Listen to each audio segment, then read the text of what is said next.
हाँ जी, मैं भी पहले मुसलमान था और आज अभी के डेट में आज के दिन में मैं एक्स मुस्लिम हूँ। तो यही जी, मैं बताने के लिए आया था कि कैसे मैं एक्स मुस्लिम हुआ हूँ और क्या-क्या मेरे साथ हुआ है। बताइए। अ, जैसे कि मेरा जो बचपन है, वो मैं मदरसे की तालीम मैं नहीं ले पाया हूँ क्योंकि मेरे यहाँ पे उधर ख़ास तौर से अभी भी ज़्यादा लोग जो हैं, पाँचों वक़्त की नमाज़ी नहीं है, ख़ास तौर से लोग ज़्यादा लोग जो है वो जुम्मे के दिन ही नमाज़ में जुटते हैं। हुँ, और दूसरी बात है कि वहाँ पर मदरसा वग़ैरह है नहीं। ओके। तो इसीलिए जो है मैं मदरसे की तालीम से थोड़ा महरूम हूँ और हुँ, मैं दुनियावी थोड़ा तालीम लिया हूँ। वहाँ पर हमारे गैर मुसलमान लोगों की थोड़ा क्रेज़ है, तो लोग हुँ, गैर मुसलमान को देख के मुसलमान लोग जो है वो अपने बच्चों को भी वो दुनियावी तालीम देते हैं। ओके। तो नमाज़ें-वमाज़ें पढ़ते थे तो आप क्या नहीं पढ़ते थे? नमाज़ें सिर्फ़ जुम्मा के दिन पढ़ते थे बस। अच्छा, तो सूरे-वूरे कुछ याद किए थे, अरबी-वरबी सीखे हो, पढ़ना-वढ़ना क्या नहीं सीखे हो? हाँ, वो सूढ़ा-वूढ़ा तो थोड़ा-सा मतलब बचपन में तो याद नहीं होता था जल्दी, ज़्यादातर हम स्कूल में ही पढ़ते थे। लेकिन हुँ, उसी में सूढ़ा-वूढ़ा याद करने के लिए नमाज़-वमाज़ ठीक करने के लिए जो है ज़बरदस्ती नमाज़ में जमात में भेजा गया था। हुँ। तो कितने सूरे आपने याद किए थे? अ, जो 4-5 जो सूरह है वो हमने याद किया था सुना दो 2-3 ज़रा हमें, कौन-कौन से आपने सीखे नमाज़ हैं? के लिए। सबसे पहला तो औज़ु बिल्लाहि मिनश शैतानिर रजीम, बिस्मिल्लाहिर रहमानिर रहीम। अलम तरा कैफ फ़अल रब्बुका बिअस्हाबिल फ़ील, अलम यजअल कैदहुम फ़ी तज़लील, व अरसल अलैहिम तयरन अबाबील तरमीहुम बिहिजारतिम मिन सिज्जील, फजअलहुम कअस्फ़िन मअकूल। यार वो हमारे वहाँ पे एक मस्जिद में वो तारवड़ी मस्जिद है कब्रिस्तान वाली, उसमें जो तरावी पढ़ाने के लिए जो इमाम साहब आते थे वो ऐसी किरत करते थे यार। उनकी याद याद आ गई मेरे को। और भी कोई सुनाए यार। जी। इन्ना आतैनाकल कौसर, इन्न शानियक हुवल अबतर। मैं काफ़ी एक्चुअली मैं कुछ-कुछ भुला गया हूँ क्योंकि मैं जब से नमाज़ पढ़ना ये छोड़ दिया गलत हूँ था। तो गलत था। अ, गलत गलत था।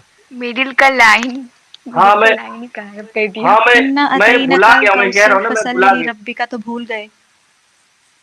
हाँ, मैं भुला गया हूँ क्योंकि मैं नमाज़ पढ़ना छोड़ दिया। जब मैं जमात में गया ना मैं उसके बाद जो थोड़ा बहुत मैं सीखा था जमात में ही हाँ।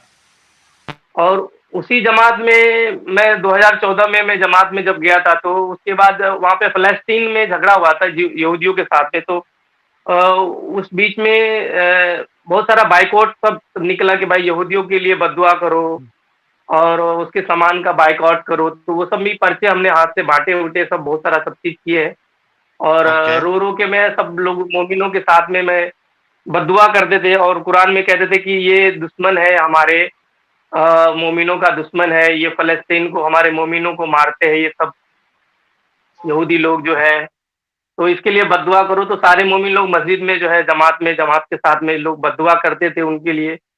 हुँ, और कुरान में फिर वो सिखाते भी थे कि यहाँ पर जो है अल्लाह ताला ने बनी इज़राइल को कौम को जो है वो यहूदी लोग कौम है और ये सारी बातें तो मैं कन्फ्यूज़ रहता था कि आखिर क्या बात है कि कुरान में ज़्यादातर ज़िक्र जो है वो अल्लाह ताला जो है बनी इज़राइल के बारे में बताता है, मूसा अलैहिस्सलाम के बारे में बताता है और यहाँ पर कि उनको बद्दुआ करने के लिए भी मतलब बोलते हैं। तो ये कैसा मतलब मैं कन्फ्यूज़ होता था और इस पर मैं जब सवाल करता था कि तोरा, ज़बूर, इंजील कहते थे कि मतलब ये बदल गया है, ये अल्लाह का कलाम नहीं है अभी के दौर में और ये सब जो है वो करप्ट हो चुका है, खराब हो चुका है और अभी सिर्फ़ जो है वो सिर्फ़ कुरान है, जिसको हमें फ़ॉलो करना है। अल्लाह के नबी सल्लल्लाहु अलैहि वसल्लम जो है और उनका जो तरीका है, जो दीन हदीस में जो तरीका बताया गया है, तो इस चीज़ को हमें फ़ॉलो करना है और सारे दुनिया में हमारा सबसे अच्छा जो नबी पाक सल्लल्लाहु अलैहि वसल्लम जो है आखिरी नबी है और इन्हीं के तरीके पर जो हम चलकर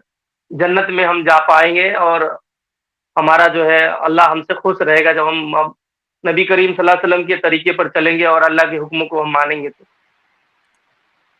तो सवाल जी। मेरा यहीं से मेरे ज़हन में आया कि जब हम उनको बद्दुआ देते हैं तो और ज़्यादातर ज़िक्र जो है वो कुरान के अंदर में बनी इज़राइल के बारे में है। मूसा अलैहिस्सलाम जो है डायरेक्ट अल्लाह से बात करते थे। तो मेरा दिल नहीं करता था कि बद्दुआ दूँ मैं उनको क्योंकि कुरान के अंदर में वो लोग जो है हमारे इमाम लोग जो है वो सब बताते कि अल्लाह ने उनको सबसे ज़्यादा जो है मतलब फ़िरौन के यहाँ से निकाल के लेके आया अ, उनको जो है जन्नत जन्नत में से उनको जो है मन्ना खिलाया और काफ़ी ज़्यादा उनको सपोर्ट दिया, काफ़ी ज़्यादा उनको बढ़ाया, हर चीज़ किया तो मेरा दिल जो है मैं डरता था कि मैं उसको बद्दुआ ना दूँ। हुँ। और यही बात है कि वहाँ से मैं फिर सोचने लग गया कि आखिर ऐसा ऐसा क्या है कि मतलब जो है बद्दुआ करने के लिए उनको सिखाया जाता है, हम लोग को जो है फ़ोर्स करता है और मेरा दिल ये बद्दुआ देने का जो है नहीं करता था। और इसी से मैं थोड़ा-सा आगे हट के मैं सोचने लग गया था कि आखिर जो हम लोग का कौम है ये दूसरे कौमों से जो है ये नफ़रत करना क्यों सिखाता है?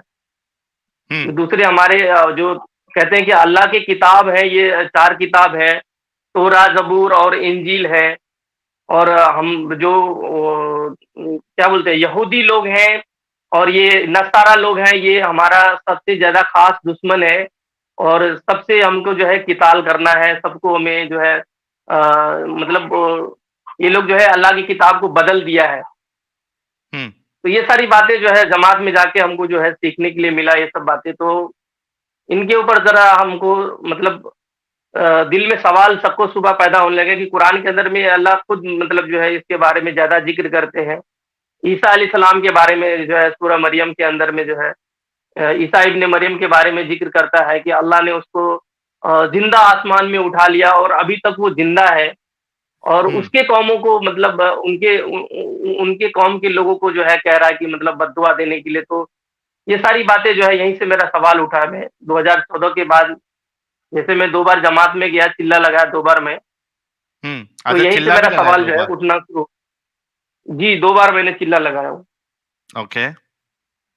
चिल्ला लगाना यानी 40 दिन लगाना गाइस, ये देवबंदी अपना तबलीगी उसमें ये टर्म चलता है 3 दिन चिल्ला और ये 4 महीना, तो चिल्ला लगाना मतलब 40 दिन की इन्होंने 2 बार जमात में ये अपना वक्त दे चुके हैं। जी, आगे बोलिए।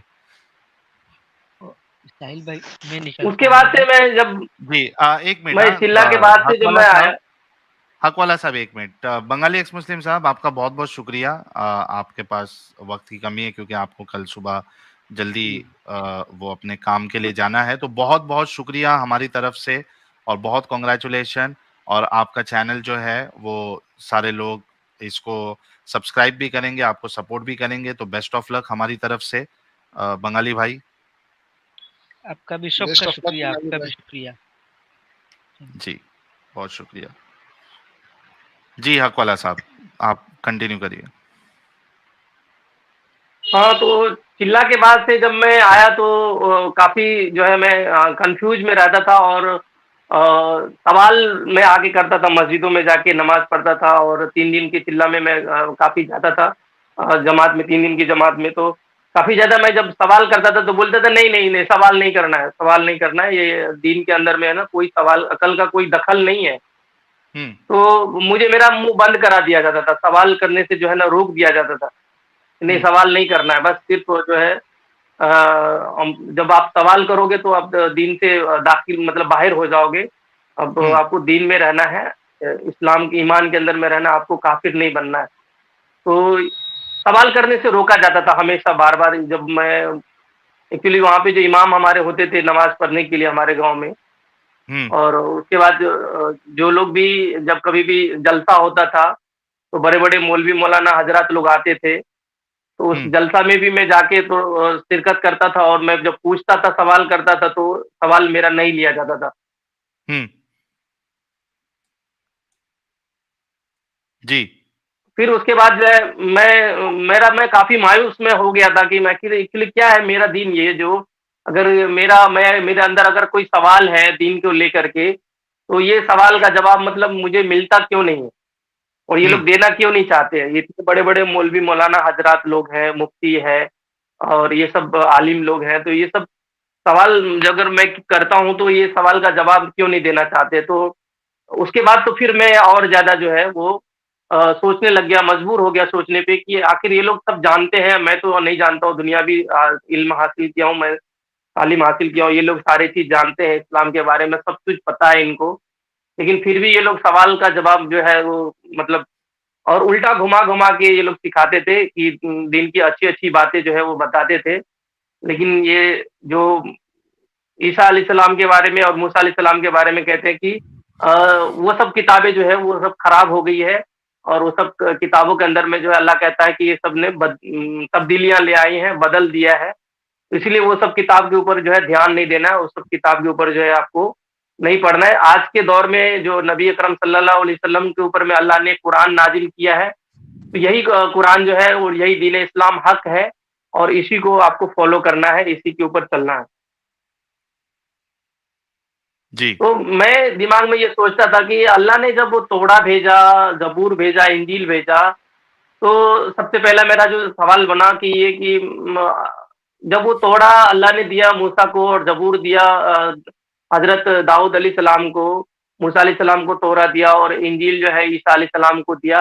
तो ये सारी की सारी किताब तो अल्लाह ने ही दिया ना, तो फिर यहाँ पर तब्दीलियाँ कौन करता है यहाँ पर इस दुनिया में कौन अल्लाह से बड़ा कौन है जो मतलब उसको बदल दे सकता है, उसको तब्दील कर सकता है?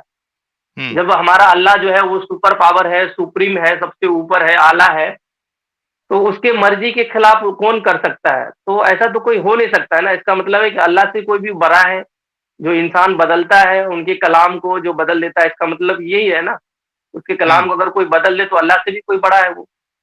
सही। तो ऐसे-ऐसे सवाल मैं जब करता था तो मौलवी मौलाना लोग जो है मुझे काफ़ी डाँटते थे और काफ़ी मुझे जलील होना पड़ता था।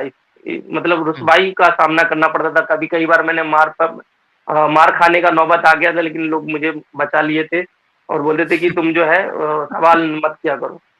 हाँ। उसके बाद से धीरे-धीरे मैं सवाल पूछना मतलब छोड़ दिया था और हुँ। अंदर ही अंदर फिर मैं मायूस होके फिर मैं नमाज़-वमाज़ पढ़ना भी मैं जमात-वमात में जब कोई बुलाते थे, ज़बरदस्ती में 2 बार मैं जमात में इसीलिए गया था कि ताकि वो लोग कहते थे कि नमाज़ पढ़ना कम से कम सीख लो और ला इलाहा इल्लल्लाह मोहम्मद रसूलुल्लाह कलमा पर भी तुम्हारा जो है अगर ये अंतिम क्योंकि कभी भी इंसान मर सकता है तो तुम ये कलमा पढ़ के तुम तो अल्लाह के सामने में तुम मोहम्मद अकरम सल्लल्लाहु अलैहि वसल्लम के जो उम्मत बन के तो तुम वहाँ पे खड़े रहोगे, तो कभी जन्नत ना में तो कभी जा जन्नत पाओगे। मिल जाएगी। राय के हाँ, कभी राय न कभी के तो दाने बराबर भी ईमान रहा तो अल्लाह उसे जन्नत ज़रूर देगा। ये तबलीगियों का फ़ेमस डायलॉग है। हाँ, तो यही इसीलिए ज़बरदस्ती जो है 2 बार जो है जमात में मुझे भेजा गया। उसके बाद जब जमात वाले आते थे तो मैं दूर हो जाता था और मैं उन लोग से मैं काफ़ी अलग उसी टाइम से मैं रहना शुरू कर दिया था। हुँ। उसके बाद से फिर मेरा शादी वगैरह हो गया मेरा शादी हो गया उसके बाद से फिर मैं दुनिया बना लिया इन सब चीज़ों से और अंदर ही अंदर रहता था, सबको ज़्यादा मैं मतलब खुल के नहीं बोलता था। ये मैं ये सब चीज़ों पे ज़्यादा भरोसा नहीं रखता हूँ, ईमान नहीं रखता हूँ ये सब चीज़ों पे और उसके हुँ। बाद से मैं जो है अंदर ही अंदर मैं इन सब चीज़ों में मैं काफ़ी फिर उसके बाद जो है मैं खोजता था कि ये तोरा कहाँ मिलेगा मुझे पढ़ने के लिए, ये ज़बूर कहाँ मिलेगा, इंजील कहाँ मिलेगा। तो ये सब मैं पूछता था मौलवी मौलाना हज़रत लोग की कि अभी जो तोड़ा मुझे चाहिए पढ़ने के लिए तो क्या आप मुझे दे पाओगे? तो बोलते थे नहीं, हुँ। नहीं, नहीं, नहीं, नहीं वो तोड़ा की बात ही मत करो, कुरान पढ़ो कुरान। कुरान में जो हुँ। लिखा है वो सही है, तोड़ा गलत है। तोरा यार ज़बूर आप और जो ये इंजील थोड़ा-थोड़ा है ये सब गलत करोगे, है। थोड़ा-थोड़ा माँगोगे तो आपको ही तोड़ देंगे वो लोग। हाँ, हाँ, कई हाँ, उससे मैं दूरी बना के जो है मैं रखा अपने आप को उन सब चीज़ों से अलग रहा और जब मेरा शादी होने के बाद मैं काफ़ी अलग हो गया और जी। जब मैं लोग लोग कहते थे कि यार इसको जमात में भेजा तो ये आप मतलब अच्छा होना चाहिए, उल्टा ये खराब हो गया ये जमात से भी नहीं जुड़ता है, ये सारा चीज़ जो है वो उल्टा-सीधा जो है सवाल करता है। आप इसको क्या हो गया है? पता नहीं इसको मतलब कुछ तो हो गया है ये। तो हाँ, मैंने बोला नहीं भाई, मैं मेरे अकल में ये जो है ना, अकल शरीफ में मुझे ये चीज़ जो है मतलब समझ में आता नहीं है। मेरा अकल हुँ, शरीफ पता नहीं अल्लाह ने कुछ अलग ही ढंग से बना के रखा है। तो मेरे अकल शरीफ में ये सब चीज़ जो है वो फिट नहीं बैठता है। हुँ। तो मैं काफ़ी बहस करता था मोमिनों से और मुझे जो है काफ़ी जो है मतलब विरोध का सामना करना पड़ता था और मैं इन सब चीज़ों में मैं पढ़ना नहीं चाहता था। तो इसीलिए लिहाज़ा मैं उन लोगों से ज़्यादा मैं बात नहीं करता था और अपने आप को अलग रखता था। तो फाइनली आपने और इस्लाम कभी छोड़ा फिर?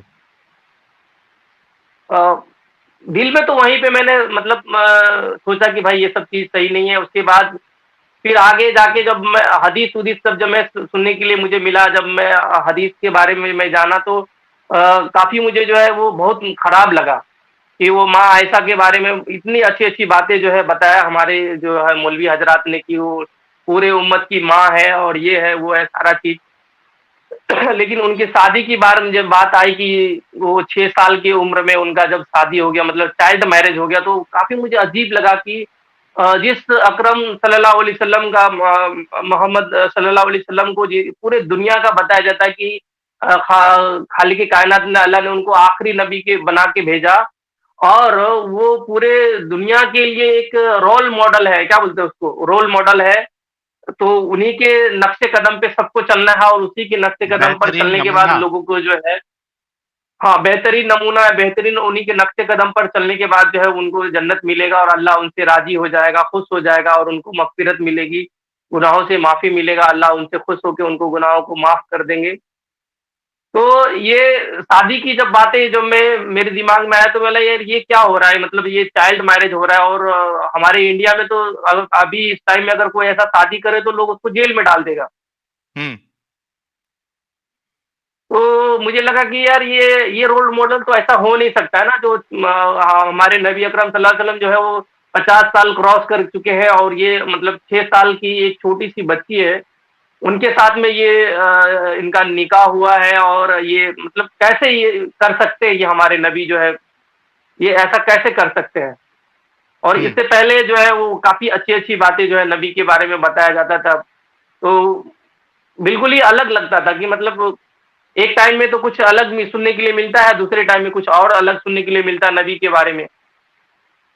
फिर उसके बाद जो है वो मैं थोड़ा-सा हिंदी में कुरान फिर मैं लाया और उसके बाद थोड़ा-सा जो फ़ज़ाइल अमाल है और ये मुंतखब अहादीस है, ये सब चीज़ जो मैं जमात में जब गया तो ये सब सारी किताबें मैंने करीब-करीब मैं 4-5 हज़ार का मैंने किताब में खरीदा और ये हिंदी में, तब मैं एक्चुअली मैं उर्दू अरबी मुझे आती नहीं थी। तो हुँ, पूरे घर में मेरा पड़ा रहता था और मैं इन सब चीज़ों को मैं पढ़ता था। तो ये सारी चीज़ें मैं धीरे-धीरे हदीस के बारे में जानना लगा तो फिर और मुझे दूरियाँ मुझे लगा कि यार ऐसा नहीं हो सकता था। उसके बाद फिर कुरान में मैं जब पढ़ा हिंदी की कुरान में कि काफ़िरों से अल्लाह जो है बहुत नफ़रत करता है जो लेकिन मैं देखता हूँ कि हमारे इंडिया में जो है काफ़ी सारे जो है मुसलमान भी हैं और ज़्यादातर तादाद में जो है वो गैर मुसलमान हैं। तो अगर उससे नफ़रत करने की बात अगर अल्लाह कहता है कि तुम उससे दोस्ती ना करो उसके साथ तो मेरा जिगरी जो स्कूल में सारे दोस्त रहते थे वो सब तो काफ़िर थे ही वहाँ पे और उसके घर में आना-जाना हम लोग का सारा चीज़ लेन-देन चलता रहता था तो कहते थे कि उससे नफ़रत मत करो। तो वो लोग जो है वो हमारे घर में भी आते थे खाना-वाना करने के लिए हम लोग भी उसको देते थे कोई अगर त्योहार ईद में अगर होता था तो सेवई वगैरह सब देते थे और सारा चीज़ जब बकरीद में जब कटता था तो उन लोग के पास में भी हम लोग लेना-देना करते थे। लेकिन बोलता तो बोलते कि ऐसा कि कुरान के अंदर लिखा है कि उनसे दोस्ती मत करो, ये सब बात मत करो तो फिर मुझे और अजीब लगा कि ये अल्लाह कैसे कह रहा है कि पूरे दुनिया में इंसान वो भी है, इंसान मैं भी हूँ। फिर उससे दोस्ती क्यों नहीं करना है हमको? आखिर हमारे और उसके अंदर में क्या मतलब फ़र्क क्या है? हम भी इंसान हैं, वो भी इंसान है, तो अल्लाह तो सबसे प्यार करना चाहिए अल्लाह को। फिर उससे नफ़रत क्यों अल्लाह मोमिनों को, हमारे ईमान वालों को क्यों सिखाता है ये बात? तो ये धीरे-धीरे मैं जैसा थोड़ा-थोड़ा कुरान पढ़ते गया फिर उसके बाद जो है कि एक वाक़या है कुरान में आया कि जो बोलते हैं अल्लाह जो है हुक्म दिया है ज़ैद ज़ैद और ज़ैनब की जो बात आ रही है ना, वहाँ पर अल्लाह ने खुद निकाह पढ़ा दिया है ना उनकी नबी करीम सल्लल्लाहु अलैहि वसल्लम का जो है खुद निकाह पढ़ा दिया तो यहाँ पर जैसे कि हमारा में निकाह हुआ तो गवाह होते हैं और जो निकाह पढ़ाने वाले जो काजी काजी साहब होते होते हैं। हैं, सारा चीज़ होता है। काजी साहब होते हैं, 2 गवाह होते हैं और दोनों की जो है रज़ामंदी होती है कि भाई लड़की-लड़का का दोनों का रज़ामंदी है। लेकिन जब उस वाक़या में जब मैंने देखा तो फिर मुझे अजीब लगा कि यहाँ पर अल्लाह ताला खुद काजी बन गए यहाँ पर और कोई गवाह नहीं है। और अल्लाह ने हुँ। कह दिया कि भाई चलो मैं नबी करीम सल्लल्लाहु अलैहि वसल्लम का मैंने निकाह कर दिया, तो फिर ये कैसा रोल मॉडल है? मतलब ऐसे इस तरह से अगर कोई मोमिन निकाह करे तो कह दे कि भाई मुझे अल्लाह ने मेरा निकाह पढ़ा दिया। अच्छा, इसमें हँसी की बात ये है कि वो दौर के मोमिन लोग मान भी गए। जी इतना हाँ। हद दर्जे का नहीं, नहीं उनके तो अंदर अंधविश्वास था कि वो लोग मान भी गए। नहीं तो सर अगर कोई रोल मानता मॉडल नहीं अल्लाह ने था उनको वैसे। बना के दिया और आज भी अगर उन्हीं के नक्शे कदम पर सुन्नत पर अगर कोई चलेगा तो लोग तो किसी के साथ में भी मतलब ऐसे ही शादी कर ले कहेगा मैं अल्लाह ने मेरा निकाह पढ़ा दिया। सुन्नत तो यही होना चाहिए। अगर सुन्नत कहते हैं कि सुन्नत है तो यही होना चाहिए। फिर ऐसे लोग करेगा तो फिर ये काफ़ी मतलब माहौल ख़राब तो नहीं होगा, इससे तो और ज़्यादा माहौल ख़राब होगा। फिर ये दीन में तो और ज़्यादा लोग कन्फ्यूज़ हो जाएगा, लोग बिगाड़ प जितना मर्ज़ी फिर उतना लोग कहेंगे कि भई मैं शादी करूँगा। और दरअसल ये जो 4 शादी और ये का जो कॉन्सेप्ट है, ये भी मुझे थोड़ा-सा अजीब लगा कि भाई हमारे देश में वैसे ही पॉपुलेशन बहुत ज़्यादा है। मेरी आवाज़ जा रही जी। है? जी, जी, आ रही है, बोलते जाइए। हाँ, हमारे देश में वैसे ही पॉपुलेशन ज़्यादा है और लोगों को वैसे ही मतलब रोज़गार नहीं मिल पा रहा है और सरकार वैसे ही परेशान है। लेकिन हमारे जो मौलवी मौलाना हज़रात जो बोलते हैं कि मतलब आपको ऑपरेशन नहीं करना है। ये तो स्कूल में मैं सारी जो दुनियावी तालीम मैंने हासिल किया तो मेरा और यहाँ पर जो मौलवी हज़रात को मैं जब सुनता था कि ऑपरेशन करना हराम है, ये सब चीज़ जो है बच्चे को जो है गिराना हराम है, ये सब सारा चीज़ जो है तो काफ़ी अजीब लगता था कि मुझे ऐसा लग रहा है कि ये जो हमारे देश है इससे इससे जो है हमारा दीन टकरा रहा है। मतलब ये लड़ रहा है ये, तो काफ़ी अजीब लगता था कि देश को मेरा दीन जो है सपोर्ट नहीं करता है। हुँ। हमारे जिस इंडिया को जो है ना सपोर्ट नहीं करता है। मतलब चाहे इंडिया गया बाहर में उससे कोई मतलब नहीं है। पूरी दुनिया में हमको इस्लाम से मतलब है बस। हुँ। कोई देश कुछ भी करे और देश की सरकार को कुछ भी हो उससे कोई लेना-देना नहीं है। तो हमने स्कूल में तो यही पढ़ा था कि भाई हमको देश जो है हमको वही देश जो जिस देश में हम पैदा लिए और जो देश हमको इतना सारा चीज़ जो है वो क्या बोलते हैं सेफ्टी देता है, फ़ौज फ़ौज देता है मुझे और मेरे सेफ्टी के लिए फ़ौज हमेशा वहाँ पे अपनी जान देते हैं। और उसके बाद जो है सरकारें हमारे लिए इतने सारे जो है वो सारी योजनाएँ लाते हैं और जो हमारे गैर मुसलमान भाई हिंदू लोग हैं, वो सारे के सारे जो है हमारे सरकार में हर जगह आज तक जो है मुसलमानों का तो हुकूमत हुआ नहीं। तो ये सारे के सारे जो कुर्बानियाँ तो हमारे गैर मुसलमान भाई देते हैं, उनके लिए जो है इस तरह से जो है बातें कही जाती है कि उनसे नफ़रत करो, उनसे मतलब दोस्ती ना करो। तो ये सारी चीज़ जो है बहुत सारे सवाल हैं, जो एक साथ बोलना मेरे लिए संभव नहीं है। इसीलिए मैंने अपना चैनल बनाया है कि मैं अपनी बातें पूरी जो है, वो लोगों के सामने रख सकूँ और उसके बाद फाइनली मैंने जब एक्स मुस्लिम बनने का जब मेरा जो इरादा हुआ कि सारे एक्स मुस्लिम जो सचवाला भाई हैं और आपका साहिल समीर जो भी एक्स मुस्लिम दारा सिखो जो है वो इमरोज भाई है, सबका मैंने जब मैं थोड़ा सा सुनने लगा तो मुझे ऐसा लगा कि चलो भाई अब तो मुझे ऐसा मैं अकेला नहीं हूँ अपने लिए ताकि मैं मेरे साथ में कोई ऐसा आदमी जुड़ने वाला हो सके जिसके साथ मैं अपनी बातें शेयर करूँ और मेरे जैसा बहुत